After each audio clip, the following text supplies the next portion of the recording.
sœurs, à cette émission d'aujourd'hui, un mot de Dieu. Et aujourd'hui, avec la grâce de Dieu, nous allons prendre un mot que Dieu a mis dans mon cœur. Et le mot d'aujourd'hui, c'est Jésus t'aime d'un amour éternel. Alléluia.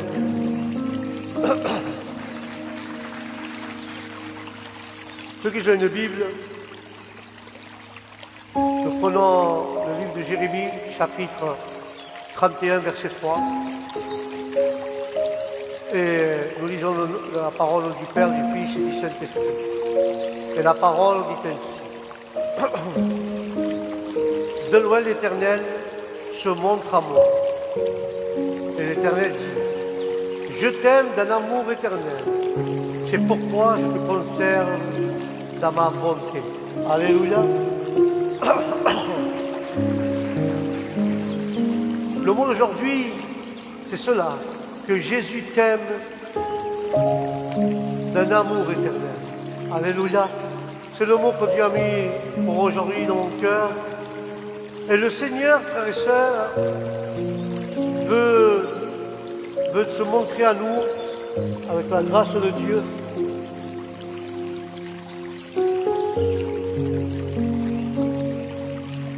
Le Seigneur veut se montrer à nous avec la grâce de Dieu. Dans le cœur de l'homme, il y a une soif, un désir, un profond d'être aimé, d'être accepté. Parce que ce n'est pas tout le monde que les gens acceptent. Des fois, nous sommes rejetés de la société, rejetés par les gens. Il y a des gens qui ne nous aiment pas, il y a des gens qui nous aiment. Et nous avons besoin, le cœur de l'humain, nous avons besoin, le cœur de l'homme, de la femme, nous avons cette soif, ce désir profond d'être aimé et accepté et compris, sans être ni jugé, ni exclu, au nom de Jésus.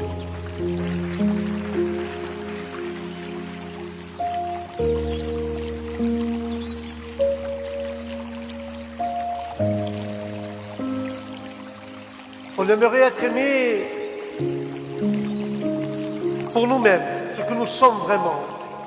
Tel que nous sommes, que les gens nous aiment tel que nous sommes, sans nous sentir pris en otage et forcés de faire des choses qui ne correspondent pas pour être acceptés. Un amour, Seigneur, nous demandons un amour que le monde ne refuse. Quand on n'entre pas dans le moule de la société, ça nous impose. Et nous sommes imposés à rentrer dans ce moule. Mais le livre de Matthieu dit, venez à moi, vous tous. Quand il dit vous tous, ceux qui sont drogués, ceux qui aiment boire, qui sont alcooliques, ceux qui ont des fardeaux, ceux qui sont dans la tristesse, tous, y compris tous qui sont dans la terre. Et Dieu dit, vous qui êtes tous fatigués, chargés, venez à moi et je vous donnerai du repos.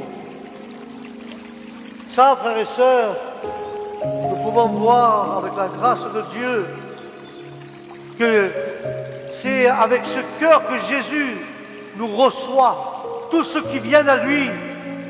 Mais quand Jésus voyait les foules languissantes, frères et sœurs, comme des brebis sans berger, et se remplissent son cœur d'une profonde compassion, rien à voir avec le regard sévère des pharisiens. Et Jésus dit, nous voyons quand Jésus parle, Jésus dit à la femme adultère, prise en flagrant délit, dans le livre de Jean 8:11, Jésus lui dit, je te commande, je te ne condamne pas, je ne te condamne pas non plus, va et ne pêche plus, car Dieu nous aime d'un amour éternel. Il ne condamne pas la femme pécheresse, il lui dit va et ne prêche plus.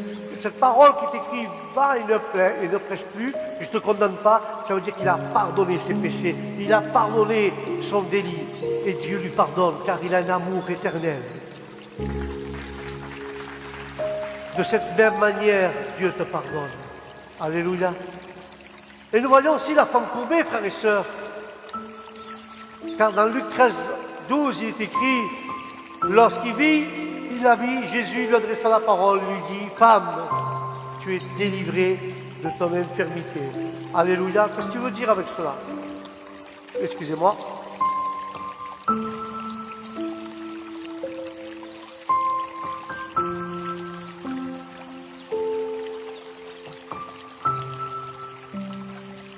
Quand Jésus dit cela à cette femme qu'elle est délivrée du péché, de son infirmité, elle était courbée, car là, les fardeaux sont lourds à porter. Nous avons des gros problèmes dans notre vie. Et laisse-moi te dire quelque chose ce soir. Quand Jésus s'est adressé à elle, il est venu délivrer de son infirmité. Dieu veut te délivrer de tes chaînes.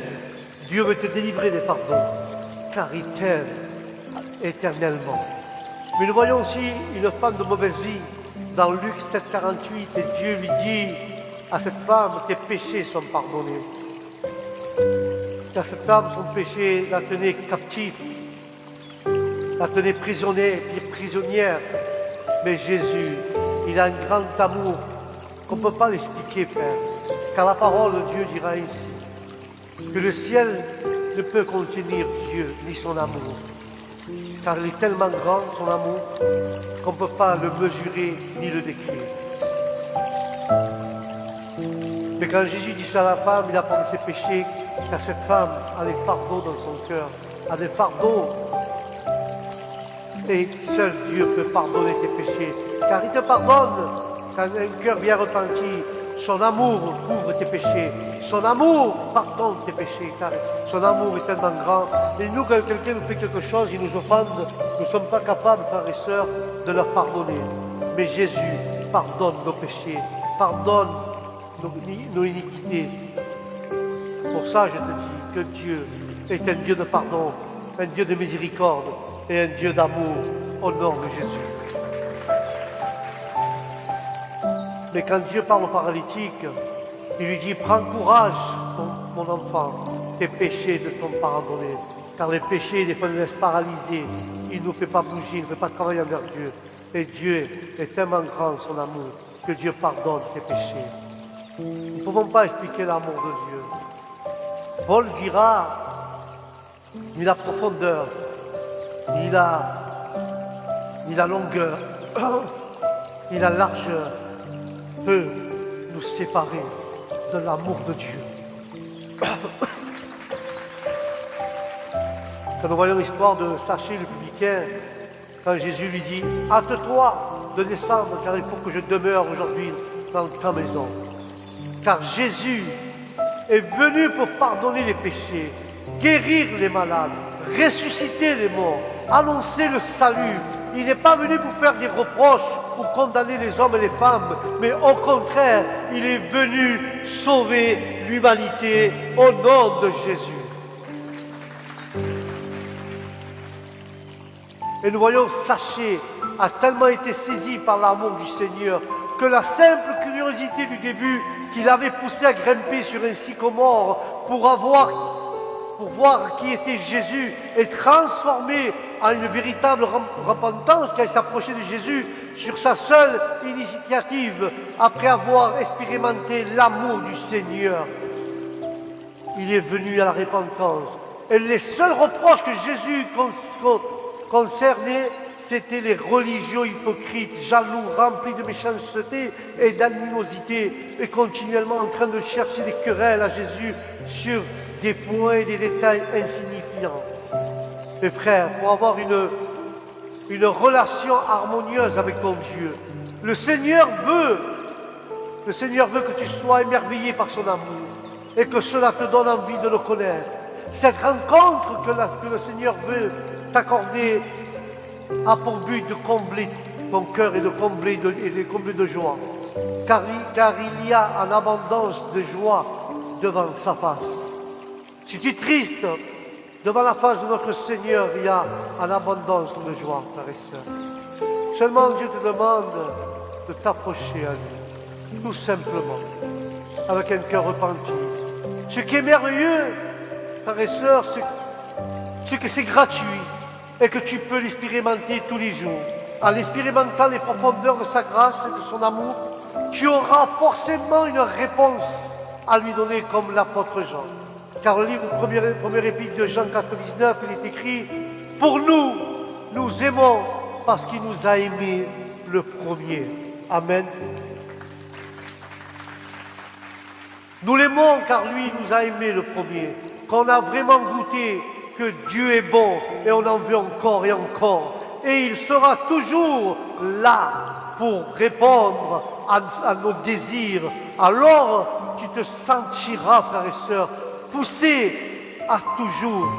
Tu seras poussé à toujours et davantage à le rechercher. Car le livre d'Osée 6,3, la parole dira, connaissons, cherchons à connaître l'Éternel, car sa venue est aussi certaine que celle de l'aurore. Il viendra pour nous comme la pluie du printemps qui arrose cette terre. Dieu viendra chercher ses enfants. Il est temps de nous repentir et connaître Jésus. Car quand Jésus va venir comme cette pluie de printemps chercher son Église, j'espère que nous serons prêts à partir avec lui et être avec lui pour toute l'éternité au nom de Jésus.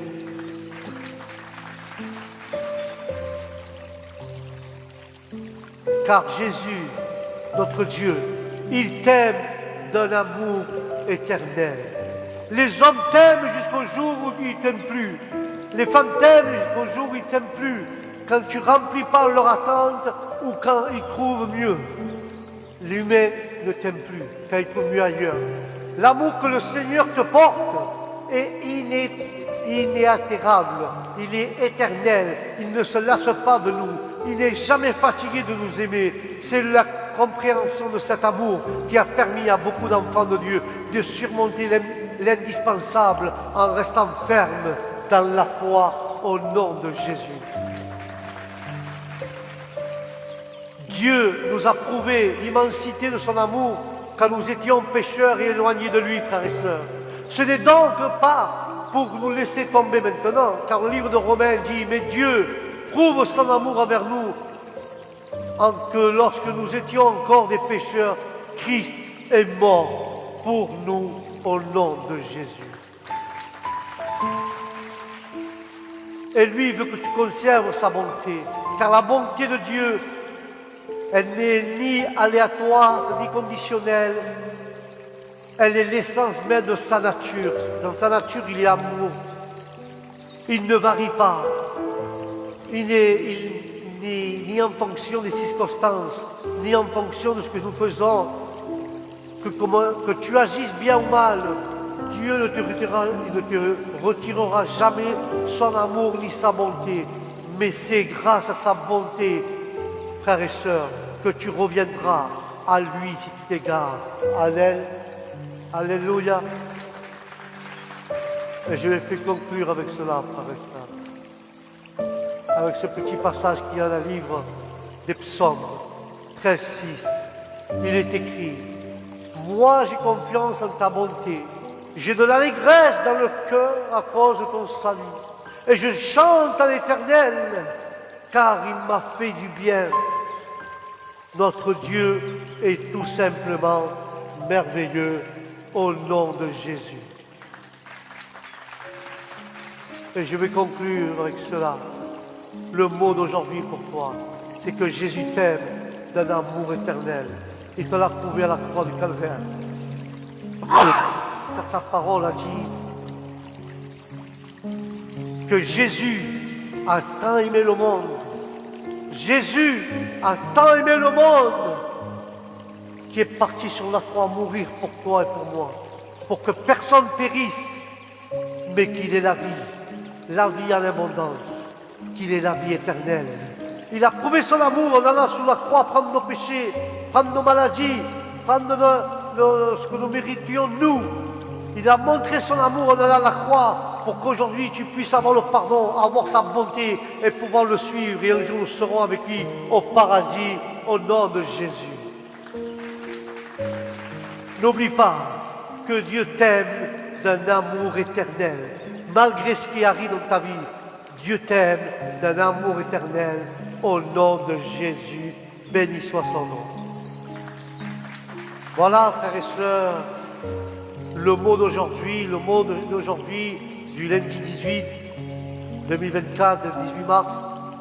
Le mot d'aujourd'hui, c'est n'oublie pas que Jésus te dit, mon fils, ma fille, je t'aime d'un amour éternel et n'oublie pas que Dieu t'aime.